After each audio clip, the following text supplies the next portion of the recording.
Haleluya. Turashimira Imana ishobora byose, Imana y'ubuntu n'urukundo, ikomeje kuturinda kandi no kuducira inzira umunsi ku munsi. Niyo iturinda dusinziriye, niyo ikingura imiryango mu buzima bwacu, niyo iduteza intambwe umunsi ku munsi. Imana ntihabwe icyubahiro. Ndaguha ikaze mu ijambo ry'Imana kuri uyu munsi.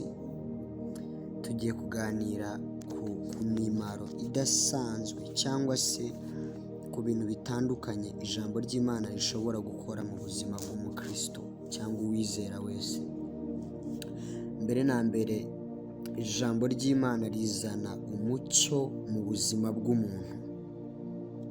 Word of God brings light. Ijambo ry'Imana rizana umucyo. Haleluya.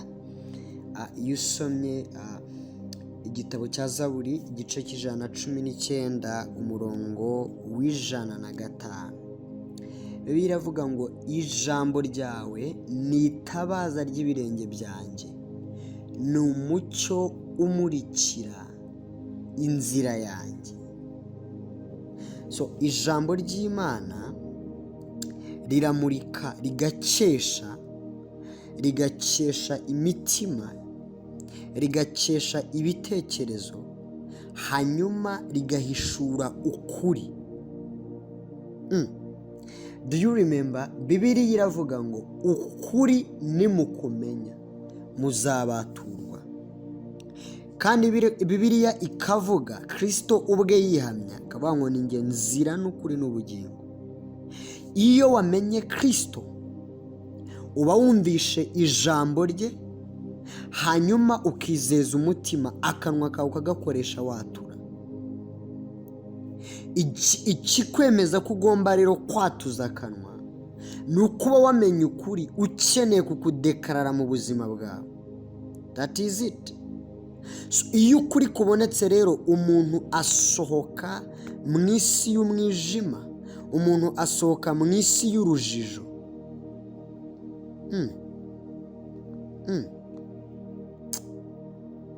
Ijambo rye ni rizima cyane.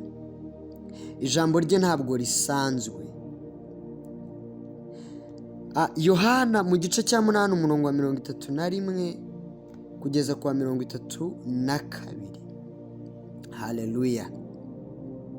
Ijambo ry'Imana ntabwo risanzwe. Ijambo rya Kristo ntabwo risanzwe. Yohana aravuga ngo mu gice cya 8 umurongo wa 31 n'uwa 32, aravuga ngo nuko Yesu abwira abayuda bamwemeye ati, nimuguma mu ijambo ryanjye muzaba abigishwa banjye nyakuri, namwe muzamenya ukuri, kandi ukuri niko kuzababatura. You see this? Mbere na mbere, ijambo ry'Imana rizana umucyo mu buzima bw'umuntu. Ubuzima bw'umuntu bwabonye uyu mucyo, bwamurikiwe, butangira guhishurirwa. Hanyuma bwahishurirwa bukabona uku kuri kuzima gushyitse ariko Kristo. Then uku kuri nk'uko Yohana bivuze kugatangira kubohora, kugatangira guca imigozi yose yari iziritse ubuzima bw'umuntu.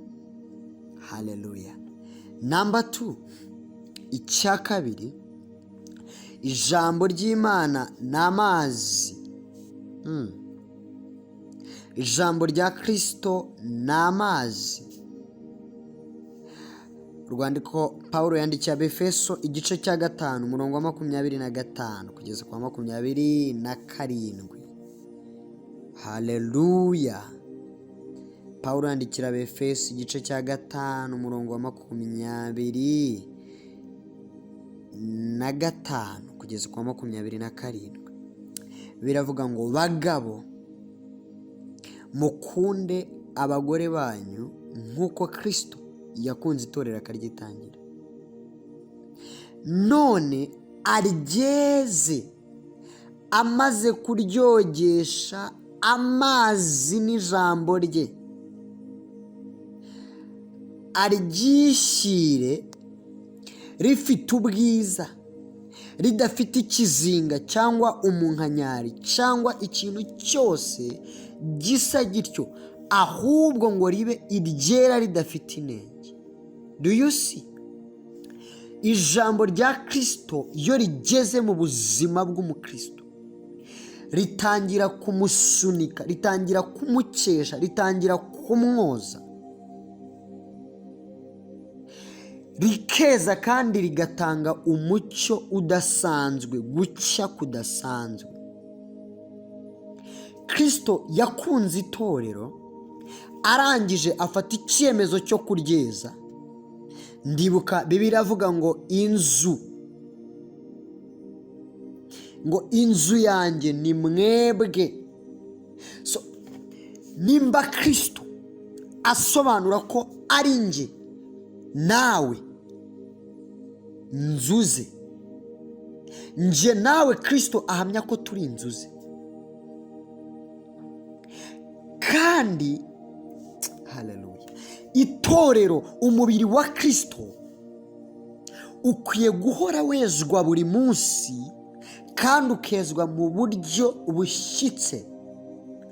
Nta bundi buryo buhari umukristo yakwiyeza, nta bundi buryo buhari umukristo yakwezwamo kereka kuba yatunganyijwe mu ijambo rye. Ijambo rye iyo riri mu mutima wawe riba rifite imbaraga n'ubwenge rigwiriye. Iteka niryo rikubwira ngo wakosheje, repent again. So with the knowledge of the word of God, there is a conviction inspired by the Holy Spirit. So because the word of God generates the knowledge, hanyuma biroroha cyane iyo hari ubumenyi runaka buri mu buzima bw'umuntu, Mwuka Wera araza agatangira gukora implementation, agatangira gushyira mu bikorwa ubwo bwenge bwose.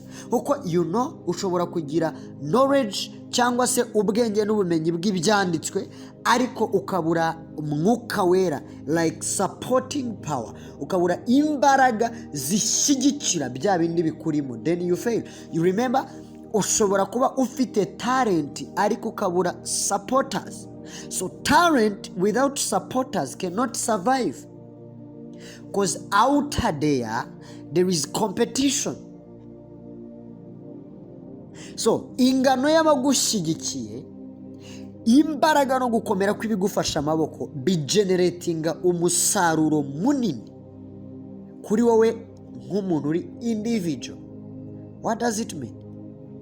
Kristo kugira ijambo rye bizana ubumenyi, hanyuma ubwo bumenyi Mwuka Wera araza akabushyiramo wa munyu tujya tuvuga uri divine, akaminjiramo umunyu uri divine, then it starts to generate different results.